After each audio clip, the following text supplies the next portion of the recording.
Sobre o assunto crianças, eu tenho uma opinião que existem 2 pontos importantes. O primeiro ponto é a questão da imitação. A criança aprende imitando, ela observa o que o adulto faz. Então, o entorno dela, a questão social dela e, principalmente, nesse caso, a questão familiar é extremamente importante, porque é a partir dali que ela vai começar a desenvolver os hábitos de vida dela. Então, qualquer estratégia nutricional para a criança que não envolva os pais está fadada a falhar. Então, basicamente, as crianças imitam o comportamento dos pais e o segundo ponto importante é a questão das escolhas. Você citou o papel das escolhas, né? O quanto é difícil, porque a gente tem muitas opções, mas eu costumo dizer que, com crianças, a gente direciona as escolhas. Então, é diferente de você chegar para o seu filho e perguntar no supermercado: filho, o que você gostaria de comer hoje à tarde? Agora, você pode chegar no supermercado e falar para o seu filho: qual fruta você gostaria de comer hoje à tarde? As crianças precisam de direcionamento para as escolhas delas. E nós, como pais, né, temos responsabilidade em relação a esse direcionamento.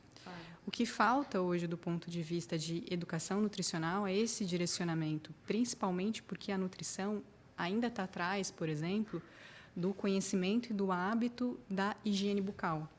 Ninguém pergunta, ninguém questiona, nenhum adulto questiona se é necessário ou não pedir para a criança escovar os dentes. Sim. Todo mundo sabe da importância de escovar o dente. Você vai deixar seu filho 2 dias sem escovar o dente porque ele resolveu que ele não vai escovar os dentes? Né? Sim. E por que a gente deixa as crianças 1 semana sem comer fruta porque ela resolveu que não vai comer fruta?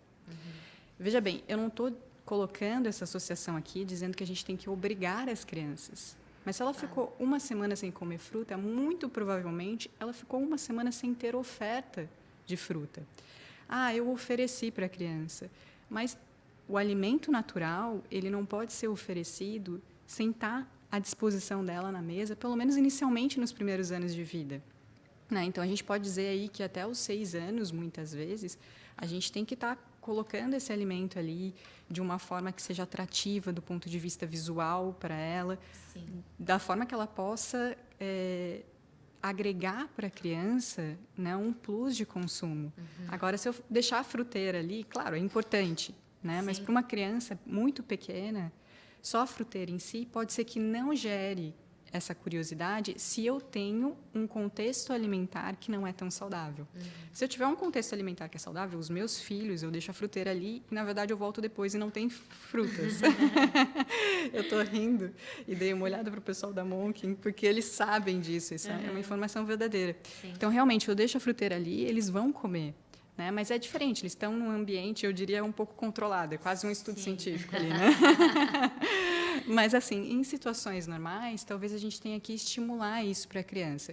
E eu sei que dá trabalho, porque os pais têm muitas prioridades, eu, como mãe, sei que são muitas preocupações, mas, ao mesmo tempo, esses hábitos vão ser levados para o resto da vida.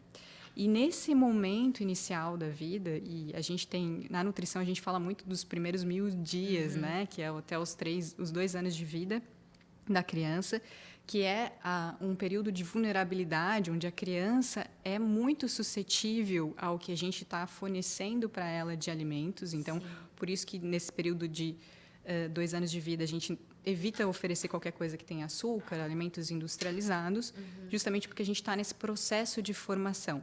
Mas eu recebo muita pergunta nas minhas redes sociais do tipo: tá, Ana, mas eu fiquei até os 2 anos sem dar nada de açúcar para o meu filho e hoje ele ama açúcar, ele tem 4 anos e ama açúcar. Gente, a ideia de ficar esses 2 anos sem ofertar nada para o filho de açúcar é para que ele tenha capacidade de perceber um paladar suave, para que ele tenha capacidade de sentir prazer com um alimento natural. E não quer dizer que ele não vai gostar do produto alimentício. Não se iluda, né? Então, o produto alimentício, ele é atrativo, ele vai ser sempre atrativo, a gente vai ter sempre essa sobreposição do prazer. Então, o que, na verdade, a gente tem que oferecer é uma estrutura que proporcione para essa criança condições de fazer boas escolhas. Então, é assim que eu vejo muito essa questão da alimentação infantil.